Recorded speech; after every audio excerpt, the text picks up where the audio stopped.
Great, good morning, guys. So this is Kanchan Gupta. So here is my channel, YouTube channel, that is the UGC Education Paper 2. And my Telegram link is crack.net. आप जाके search कीजिए और आ जाइए, मेरे साथ join हो जाइए on Telegram channel. So today we'll discuss the educational sociology. Right. So educational sociology, when we talk about, just a second, just setting my pen. Yes. So educational sociology जो है we talk about the approaches to sociology की। जब भी हम sociology पढ़ेंगे तो वो इसकी क्या अप्रोचेस रहेंगी, ठीक है। अगर हम आगे चलें, पहले हम पढ़ते हैं सोशलाइजेशन का मतलब क्या है, what is the meaning of socialisation, right.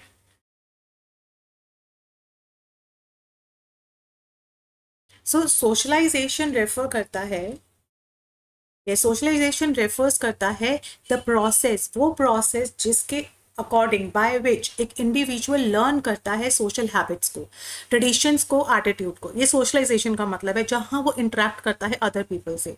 So through this action, जब भी हम ये एक्शन करते हैं, मतलब जब भी हम इंडिविजुअल से सोशल हैबिट्स की बात करते हैं, तो पर्सन जो है अपने इंस्पायर्ड होता है फॉर द सोशल वेलबींग, मतलब इनटू द सोसाइटी वो काफ़ी चीज़ें ग्रैब करता है और उस सोसाइटी में उसकी family, neighbourhood and other social classes के लोग भी आते हैं, राइट। अगर हम बात करें the types of socialisation, so first आता है प्राइमरी सोशलाइजेशन, होता है when it takes place early years of life में होता है। Development socialisation, this kind of learning is based on the achievements of primary socialisation की कि जब भी हम प्राइमरी सोशलाइजेशन करते हैं तो उसकी अचीवमेंट के बेसिस पे जो हम लर्निंग करते हैं वो डेवलपमेंट, दैट मीन्स हम डेवलप हो रहे हैं, we are grasping something from the another people. Anticipatory, that means the man not only learn the culture of the group of which they are immediate members, कि वो आदमी जो कि immediate members हैं, man not only learn the culture of the group of, तो वो anticipatory कहते हैं। रीसोशलाइजेशन, कि it is not only do individual change the rules with in a group but they also change another group, तो वो रीसोशलाइज होता रहता है, ये नहीं है सिर्फ अपने ही ग्रुप में होता है। Broad socialisation, it is intended to promote, intended to promote the individualism and self-expression. So narrow socialization, it is intended to promote the obedience and conformity. तो ये जो narrow होता है, मतलब यहाँ पे आपको अपने ही rules follow करने हैं, आपको किसी और का मतलब और culture को जो है adapt नहीं करना है. So this is narrow kind of. Natural, जो आप naturally करते हैं, starts to exploring something, you are adopting something, you're trying something, you're discovering something, exploring and discovering. So natural socialization है. Positive, जहां आप हर चीज को प्लेजर या पॉजिटिव तरीके से अडेप्ट करते हैं। एंड नेगेटिव, दैट इज आप पनिशमेंट के बेसिस पे जो है, मतलब अगर आप अडेप्ट करते हैं अगर नेगेटिव सोशलाइजेशन तो यू विल बी पनिश्ड। तो ये इस तरह से सोशलाइजेशन चलता है। नाउ की पॉइंट्स पढ़ते हैं कुछ सोशलाइजेशन के ऊपर, जैसे यहाँ पे दिया हुआ है माइल्डर्ड पार्टी होती है, जैसे कि जो माइल्डर्ड होती है, research is still cited today, अभी तक वो रिसर्च चल रही है। She research that development of social, जो 2 से 5 साल के बच्चे होते हैं उनकी डेवलपमेंट पे, सोशल डेवलपमेंट पे उन्होंने रिसर्च किया। शी डिस्कवर्ड, उन्होंने पाया कि बच्चे जो हैं उनका सोशल स्किल जो है उनके खेलने के ऊपर रिफ्लेक्ट करता है, मतलब in the way they play, जैसे वो प्ले करते हैं वैसे ही वो सोशलाइज होते हैं। So she also found that once the child has develop the ability to participate in a stage to play, कि अगर एक बच्चे ने ये सीख लिया कि वो सोसाइटी में कैसे रहना है या सोसाइटी में कैसे सर्वाइव करना है, तो वो डिफरेंट डिफरेंट वेरिएशंस या कॉम्बिनेशंस को सीख जाता है, राइट। सेकंड, अनदर जो रिसर्चर है, शी जो है known as the maturational development theory ही, जो है उन्होंने कौन सी दी है, मेच्योरेशनल। उन्होंने कहा कि ये एक तरह से फाउंडेशन जो है कि थ्योरी ऑफ ह्यूमन डेवलपमेंट के ऊपर है, जहां मेच्योरिटी डिपेंड करती है कि वो कितना सोशलाइज होता है। ऑब्वियसली यहाँ उसके प्ले ग्रुप को लेके बात हो रही है, यहाँ उसकी मेच्योरेशन से लेकर बात हो रही है कि बच्चा कितना मेच्योर होता है और कितनी जल्दी मेच्योर होता है। Clear.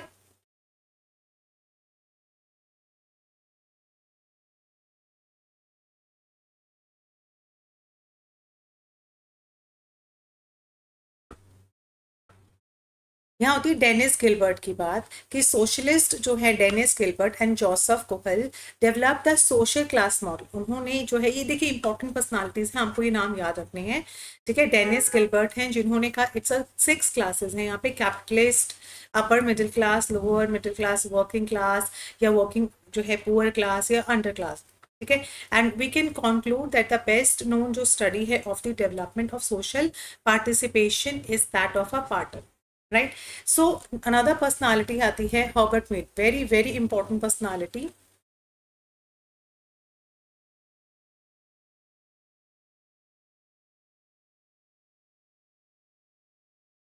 Okay, so Herbert Mead कहते हैं कि हर्बर्ट मीड एक तरह के जो एक है अमेरिकन सोशियोलॉजिस्ट हैं, जिन्होंने बोला 1972 लिखा हुआ है यहाँ पे, कि यंग जो इन्फेंट्स होते हैं learn the social behaviour by copying the other. ये सोशलाइजेशन की है, कि इन्होंने बात की कि जो एक हमारे जो यंगस्टर्स हैं, जो हमारे यूथ है, वो इमिटेट करके काफ़ी चीज़ें सीखते हैं। जैसे अगर चिल्ड्रन की बात करें, बच्चे imitating the class situation where he becomes the teacher and another students जो है enact as a classroom teaching session को इनैक्ट करके देखता है। सो मोस्ट चिल्ड्रन लोकली अगर हम बात करते हैं तो टीचर टीचर जैसे बच्चे खेलते हैं, या मम्मी पापा डॉक्टर पेशेंट ऐसे खेलते हैं, that means they are grasping, they are learning from the environment, है ना।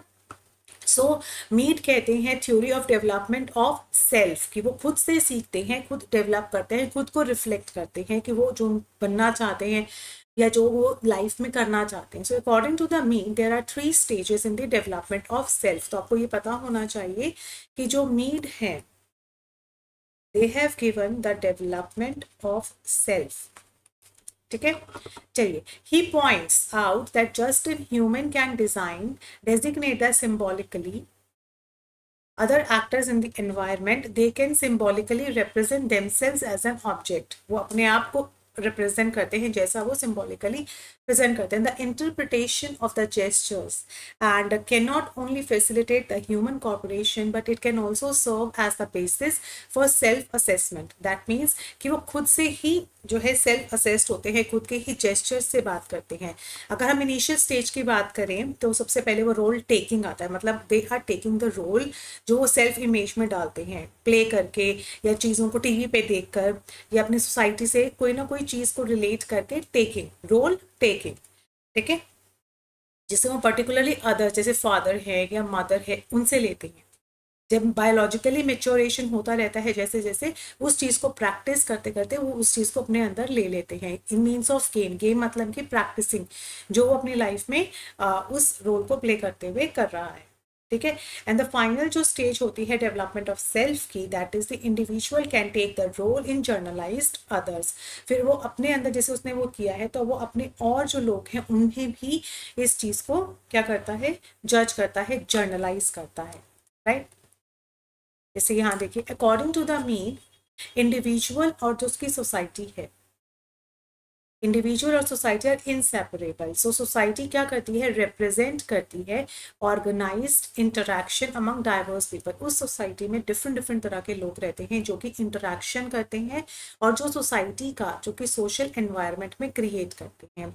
सो सोसाइटी ने ह्यूमन बीइंग बनाया है और उसी से दे हैव ऑलरेडी सीन। सो जो सेल्फ है इंडिविजुअल का develops from the interaction. This is the key point कि सोसाइटी में इंसान, सोसाइटी ने इंसान बनाया है और सोसाइटी में इंटरैक्शन के साथ वो सेल्फ को डेवलप करता है, जिसमें उन्होंने जो कॉन्सेप्ट दिया, मीड ने कॉन्सेप्ट डेवलपमेंट ऑफ सेल्फ के साथ साथ उन्होंने आई और मी का कॉन्सेप्ट भी दिया। देखिए ये हमारे क्लियर कट सिलेबस में नहीं दिया है, but these are all related with socialisation. Clear. आइए, कि मीड कहते थे 1934 में डिस्क्राइब की जो अवेयरनेस है of how others use us, others see us. इसका मतलब है कि लोग आपको कैसे देखते हैं। I is the spontaneous side of our personality which would like to act freely. जो आप फ्रीली एक्ट करते हो वो है I, but we are aware कि जैसे आपको लोग समझ, जैसे टीचर, मान लीजिए टीचर है, वो एक मदर भी है, तो एज अ घर में आके वो मदर की तरह रोल प्ले करती है, और एज अ टीचर जब वो क्लासरूम में होती है तो वो as a teacher role play करती है। तो एक इंसान के अंदर उसको पता है कि वो कैसा है, जहाँ वो फ्रीली मूव करता है, दैट मीन्स आई, ठीक है। एंड इन सोसाइटी में जब वो जाता है, what society expect us to behave, जो सोसाइटी जैसे टीचर से हम क्या एक्सपेक्ट करते हैं वो उस तरीके से बिहेव करती है। What is imbibing self concept, वो मी में आ जाता है। तो इसीलिए उन्होंने कॉन्सेप्ट दिया आई और मी का। क्लियर। ऐसे ही उन्होंने स्टेजेस यहाँ पे बताया कि जब हम बर्थ से 3 इयर्स का होता है तो इंटरेक्शंस करते हैं या इमिटेशन करते हैं, दूसरे को कॉपी करते हैं।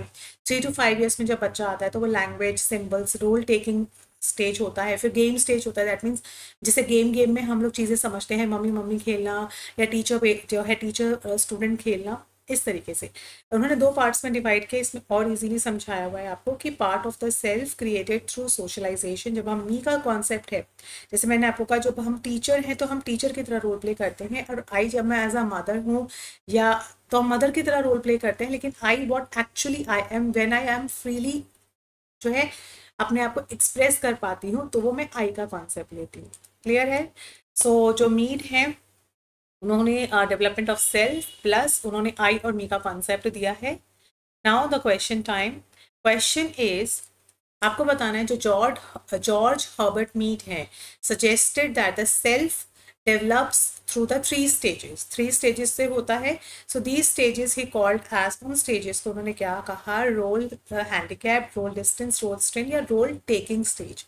सो टेक योर टाइम, आप वीडियो को पॉज करके अपना आंसर लॉक करना and then you will see the answer is role taking. Right. Next question is, there are 2 central ideas हैं जो है एथनोमिथोलॉजी, जहाँ पे इंडेक्सिकली और रिफ्लेक्सिटिविटी। राइट।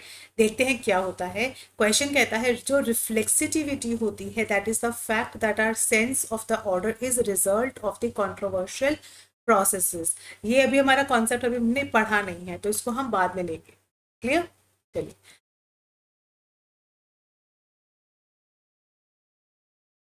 ये मोबिलिटी से रिलेटेड क्वेश्चंस थे। चलिए ये बाद में लेंगे, जब हम ये वाला कॉन्सेप्ट कर लेंगे देन विल टेक। ये वाला कर सकते हैं कि मीड की जो स्टेज थी begins around the 3rd year, जो थर्ड जो है during the child begins to adopt, कौन सी स्टेज लेता है टिल 3rd तक, तो वो ओरल, प्रिपरेटरी, प्ले या गेम स्टेज। तो वीडियो पॉज करके अपना आंसर लॉक कर देना।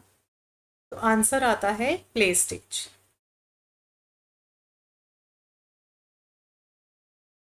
ऐसे ही यहाँ पे एक और क्वेश्चन है, जैसे हु सेड कि जो सेल्फ रिफ्लेक्ट सोसाइटी होती है ना, society shape the self which shapes the social behaviour, वो किसने कॉन्सेप्ट दिया था?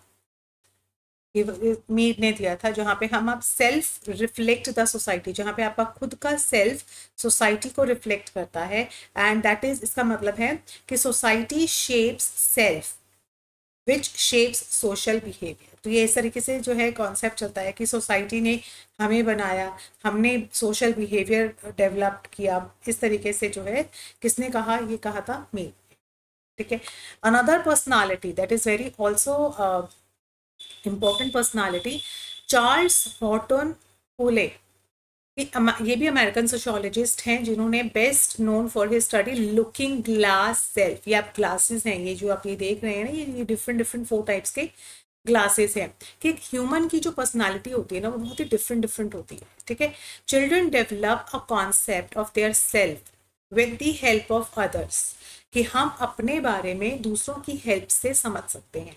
जैसे मैंने आपको भी टीचर का और एक मदर का एग्जाम्पल दिया। जैसे अगर मैं बच्चों के साथ में होती हूँ, मेरे अपने बच्चों के साथ में, तो मैं as a mother role play करती हूँ। ठीक है। जैसे आप यहाँ देख रहे हो, हाउ माई मॉम, एक बच्चा है यहाँ पे, how my mom and dad see me, दोनों मेरे कैसे देखते हैं, एक आइडियल बच्चा देखते हैं, तो वो उसी तरीके से रोल प्ले करता है। How my girlfriend sees me, मेरी गर्लफ्रेंड मुझे कैसा देखती है, माचो मैन और अच्छा देखती है। यहाँ पे आता है how my older brother sees me, मेरा ब्रदर मुझे कैसे देखता है, एज अ ब्रदर देखता है, बड़ा देखता है। How my ex girlfriend sees me, तो ये मेरा जो है नेगेटिव रूप है, जो मेरी एक्स गर्लफ्रेंड मुझे। तो ये डिफरेंट डिफरेंट टाइप्स की आपकी पर्सनालिटी होती है, आप ही के अंदर होती है, वो according to the time situation change होती है according to the Cooley. This is also another important personality, Mead and Cooley. Very important, छोड़ के मत जाना। इन्होंने बताया कि we view ourselves by how we think others view us. This is very important, कि लोग हमारे बारे में क्या सोचते हैं। है ना। हम उस तरीके से बनना चाहते हैं। अगर मेरे माँ बाप कहते हैं कि आइडियल बच्चा होना चाहिए, तो मैं उनके साथ आइडियल बिहेव करती हूँ। अगर मेरे खुद के बच्चे कहते हैं कि mama should be no crying, no गुस्सा, नो चिड़चिड़ा, तो मैं भी उसी तरीके से रोल प्ले करती हूँ। तो वो यही है कि हाउ सोसाइटी या how other think about you, आप ऐसे ही रोल प्ले करते हो। तो simply put, we imagine how others see us, how others see us, that imagination give us the image of ourselves। वो हमें एक अपनी खुद की इमेज देता है, ये कि हमारे बारे में लोग क्या सोचते हैं। Social self, social self depend करता है सोशल इंटरैक्शंस पे। Individuals value, ideas, attitude, habits, these are all shape up होती है अकॉर्डिंग टू द सराउंडिंग्स, जिस सराउंडिंग्स में आप रहते हैं।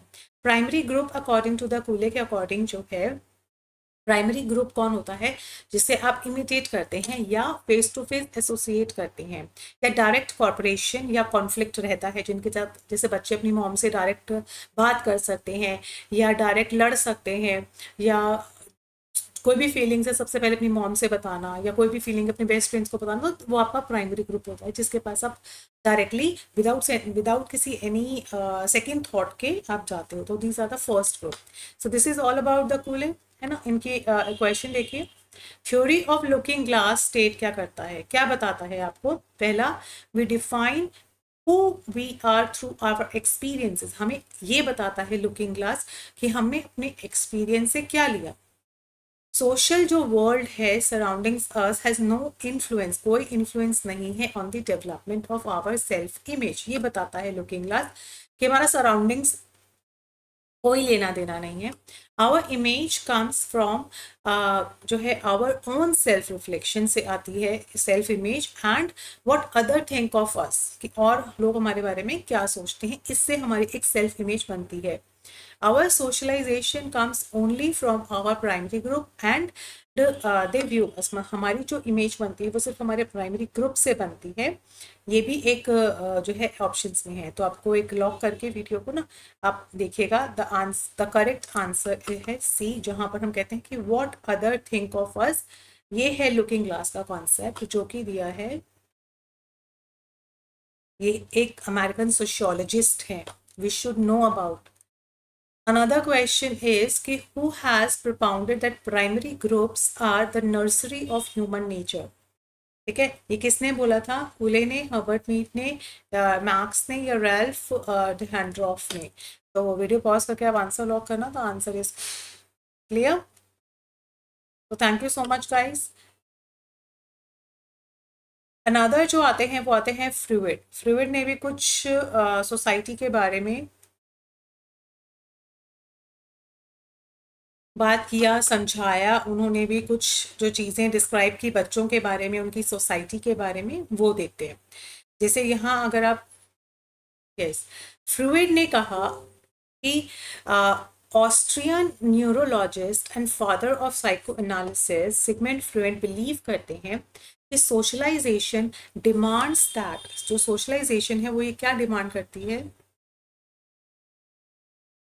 कि individual must do away with their selfish wants for the benefit of the larger society।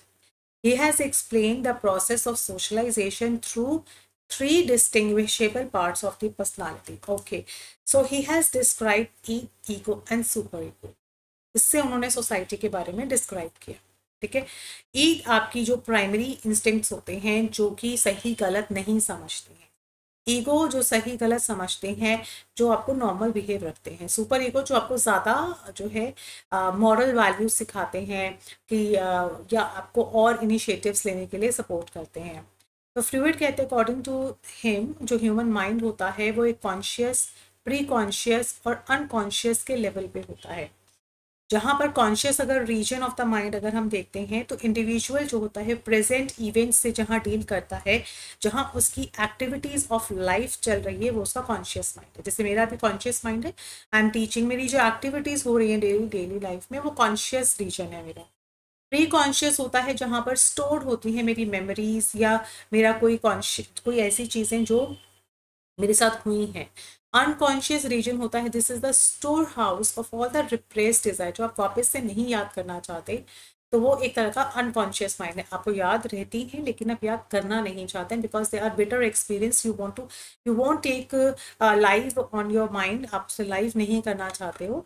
The conscious is comparable to form on the surface of the vast and deep of the sea. जो है deep of the सी में, जो आपने इसमें वो देखा है ना कि एक सी लेवल होता है, यहाँ पे जो डीप ऑफ द सी है वहाँ पे अनकॉन्शियस रहता है, ठीक है।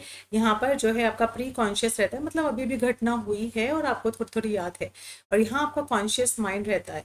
तो इस तरीके से आपको एक एग्जांपल दिया, यही एक सोसाइटी होती है जहाँ ईद सुपर ईगो इस तरह की चीज़ें होती, तो इस तरीके से उन्होंने सोसाइटी को डिस्क्राइब किया, किसने, फ्लूइड ने, right. Okay, so moving on to the another concept that is also very very important. रॉन फेन रॉन फेन ब्रेनर, इसको आप ऐसे तोड़ के पढ़ेंगे तो आपको याद हो जाएगा। रॉन फेन ब्रेनर ने इकोलॉजिकल सिस्टम दिया था। These are all sociological based हैं, ये सोशियोलॉजी की जो है थ्योरीज हैं, यू मस्ट। अब हमारा एक पर्सन है, हमारा एक रीजन होता है, क्या होता है हमारा ना, एक रीजन होता है। जैसे रीजन क्या कहता है, जो माइक्रो सिस्टम है, ये जो माइक्रो सिस्टम है, it is a layer nearest to the child, जो बच्चों के हमेशा आसपास रहते हैं, जैसे मम्मी पापा, फैमिली, नेबरहुड, ये सब हमारे आसपास रहते हैं, जिसे हम डायरेक्टली कांटेक्ट, डायरेक्टली इंटरैक्ट करते हैं। क्या करते हैं हम, यहाँ पर मैं लिख सकती हूँ, अगर डायरेक्टली इंटरैक्ट करते हैं, ठीक है।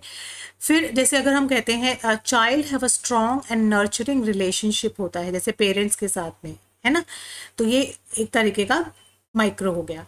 फिर आता है meso, meso system, this layer serves as a relationship between two और मोर माइक्रो सिस्टम्स, जैसे what is learn at home and culturally they are called connections. Connections meso में आता है फैमिली, पीयर ग्रुप, आपके रिलीजियस एफिलिएशन अगर आपको कुछ मिलता है, मतलब, और आपका जो दायरा है वर्क प्लेस, आप ऐसे समझ सकते हैं, मेसो जो है आप वर्क प्लेस से समझ सकते हैं कि अब आपका जो फ्रेंडली दायरा है, जो आपका सोशल दायरा है, वो बढ़ रहा है ना।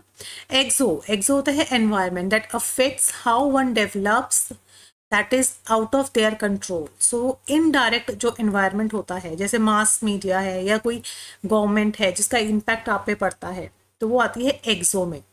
फिर आता है मैक्रो, यानी कि आपका लार्ज कल्चरल जो होता है, बिल्कुल आप जो मैरिज सेरेमनी होती है, जहाँ आधे लोग आपको जानते हैं, आधे लोग आपको नहीं जानते हैं, आधे आपके पेरेंट्स होते हैं, आधे आपका पीयर ग्रुप होता है। तो मैक्रो सिस्टम मतलब वो लोग जहाँ आधे आपको जानते हैं और आधे आप लोग नहीं जानते हैं, तो सोशल और कल्चरल वैल्यूज का मिक्स इट अप होता है। फिर आता है chronosystem, that is the big events in the world that help the psychologist to understand the effect it will impact in the person's development through time, जैसे family through divorce, nation going to the war, एक war जो system होता है। तो ये एक तरीके का पूरा जो है, क्या है, आपके टाइम पीरियड है जिससे आप डायरेक्टली इंटरैक्ट करते हैं, दिस इज माइक्रो। जैसे वर्क प्लेस सिचुएशन होती है जहाँ पर आप काम करते हैं, आपके पीयर ग्रुप्स होते हैं, आपके क्लासरूम है, वो है मेसो। एक्सो सिस्टम जहाँ इनडायरेक्ट इन्वायरमेंट होता है, जैसे मास मीडिया, ठीक है। एक एक एग्जाम्पल जरूर करना। मैक्रो इज अ सिस्टम जहाँ पर आप लार्ज कल्चरल इवेंट्स होते हैं, लार्ज कल्चरल इवेंट्स होते हैं, जैसे मैरिज सेरेमनी है या आउटब्रेक ऑफ एड्स, कोई बीमारी हो गई है, तो वो एक तरह का सिस्टम है। फिर क्रोनो सिस्टम और बिग इवेंट्स होता है। So now the question time, according to the Bronfenbrenner bioecological जो मॉडल है, the parents siblings of the child, ये किस एरिया में आता है, माइक्रो, एक्सो या मैक्रो या क्रोनो। तो आपको यहाँ पे वीडियो पॉज करना है, अपना आंसर लॉक करना। आंसर इज माइक्रो, क्योंकि ये उसके डायरेक्ट कांटेक्ट में आते हैं, ठीक है। क्वेश्चन 2 आता है कल्चरल बिलीव्स जो वैल्यूज होते हैं वो किस सिस्टम में आते हैं, कल्चर के बिलीफ। देखिए माइक्रो में तो नहीं आएंगे कल्चरल के बिलीव्स, ठीक है। एक्सो, मैक्रो और क्रोनो, क्रोनो भी आई थिंक सो बहुत बड़ी एक सिचुएशन हो जाती है, तो ये भी मेरे ख्याल से नहीं आएगा। सो एक्सो और मैक्रो बचा, तो द करेक्ट आंसर हम देखते हैं तो वो है मैक्रो, ठीक है। चलिए नेक्स्ट क्वेश्चन है, मेसो सिस्टम है, जो मेसो वाला सिस्टम आता है, is the interaction with which system, मतलब इंटरैक्शन विद, मतलब इसके नीचे वाला लेवल कौन सा है? तो आपको ये पिक्चर को ध्यान में रखना है। तो ये आंसर आता है माइक्रो। मतलब ये बताना चाह रहे हैं कि जो हमने कहा मेसो जो सिस्टम है, मेसो सिस्टम अगर आप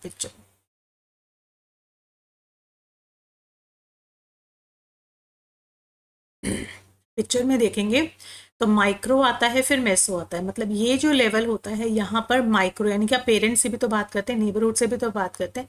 तो ये बताना चाह रहा है कि इस लेवल पे आके किससे बातचीत होती है, किससे ज्यादा कांटेक्ट में आया जाता है।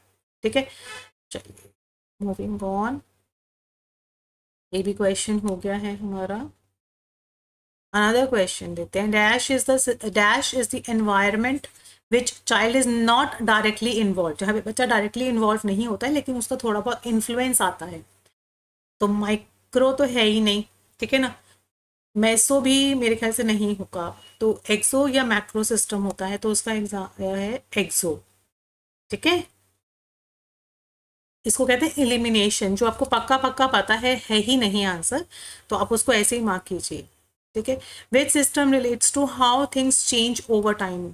ऐसा कौन सा सिस्टम है जहां पर चीज़ें जो हैं टाइम के अकॉर्डिंगली ओवर टाइम चेंज हो जाती हैं। तो मेरे ख्याल से माइक्रो मेसो तो नहीं होगा, ये क्रोनो सिस्टम या मैक्रो सिस्टम में से हो सकता है। दो ऑप्शंस में से क्रोनो सिस्टम है जहां पर चेंज ओवर टाइम जो है चीज़ें चेंज हो जाती हैं बिल्कुल बहुत जल्दी। जो की कॉन्सेप्ट है यहाँ पे, की पॉइंट्स यहाँ पे बता रहा है। Types of socialisation. सोशलाइजेशन एक तरह का प्रोसेस है जहाँ पर कम्युनिटीज जो है वो educate their members, norms values culture के नाम पे उनको एडुकेट करती है। तो प्राइमरी सोशलाइजेशन होता है जो कि इन्फेंसी टाइम पे होता है। बच्चे होते हैं जहाँ पे चाइल्ड बिकम सोशलाइज्ड होता है थ्रू फैमिली के थ्रू सोशलाइज्ड होता है। जैसे एक वेरी यंग बच्चा है, फैमिली में लिटिल नॉलेज रखता है अपने कल्चर के बारे में, जैसे सुबह उठना है, पूजा करनी है और मंदिर जाना है, पानी जल ऐसे चढ़ाना है, तो वो उसकी क्या है, प्राइमरी सोशलाइजेशन हो रहा है। तो it is through the family, it is through the family, जो आपकी फैमिली से आपको मिलता है। सेकेंडरी जब आप सोसाइटी में जाते हो, जो इन्फेंट है वो passes through the childhood phase, जहाँ पे वो कॉन्टिन्यूसली मेच्योरिटी स्टेज पे है। तो वो स्कूल में नेबरहुड से जो सीखता है, पीयर ग्रुप से जो सीखता है, वो यहाँ पे उसका सोशलाइजेशन होता है। That is called secondary socialisation. Third आता है डेवलपमेंट, एंटीसिपेटरी रीसोशलाइजेशन। ये हम पहले भी फर्स्ट स्लाइड में कर चुके हैं। डेवलपमेंट होता है जहाँ पर हम लर्निंग बिहेवियर को सीखते हैं। एंटीसिपेटरी होता है जहाँ पे हम मेंटल रिहर्सल, मतलब उसको चीज़ को करना चाहते हैं, करते हैं, concrete plans, subtle changes in the values में लाते हैं। That is the significant change होता है in the social rules about to occur. Resocialization होता है, it refers to the process जहाँ डिस्कार्डिंग द फॉर्मर बिहेवियर, जहाँ आप अपने फॉर्मर बिहेवियर को डिस्कार्ड कर देते हैं और न्यू पैटर्न्स को इनहेल करते हैं, राइट। तो उसे कहते हैं resocialization. We have a question also.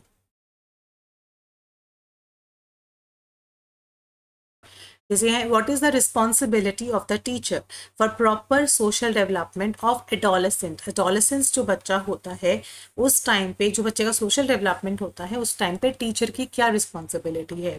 First, information देना HIV के बारे में या और सेक्स रिलेटेड जो भी डिसीज है उसके बारे में इंफॉर्मेशन देना। एडोलेसेंट्स आर जनरली इंटरेस्टेड होते हैं इन एक्सपेरिमेंटेशन और self examination of the object. So एक टीचर है, न्यू डायनेमिक्स सिखाना बच्चे को, न्यू मेथड्स के थ्रू इन चीज़ों को सिखाना। थर्ड ऑप्शन आता है, एडोलेसेंट जो है has to face a large number of problems at this stage पे, उसको सीखना होता है, तो उससे गाइडेंस एंड काउंसलिंग देना। ग्रुप गेम्स सिखाना, that will help the adolescents to participate in the social activities. तो हमें सोशल डेवलपमेंट के बेसिस पे बताना है कि एक टीचर की क्या रिस्पॉन्सिबिलिटी होती है। करेक्ट आंसर है फोर्थ, कि हमें गेम्स और डिबेट्स और सेमिनार्स के थ्रू बच्चों को, जो भी एडोलेसेंट्स हैं, उनको पार्टिसिपेट कराना सोशल एक्टिविटीज़ में। क्लियर। सो आई होप आपको ये कॉन्सेप्ट क्लियर हो गया होगा। So thank you so much guys, फिर मिलेंगे नए टॉपिक के साथ। Thank you so much.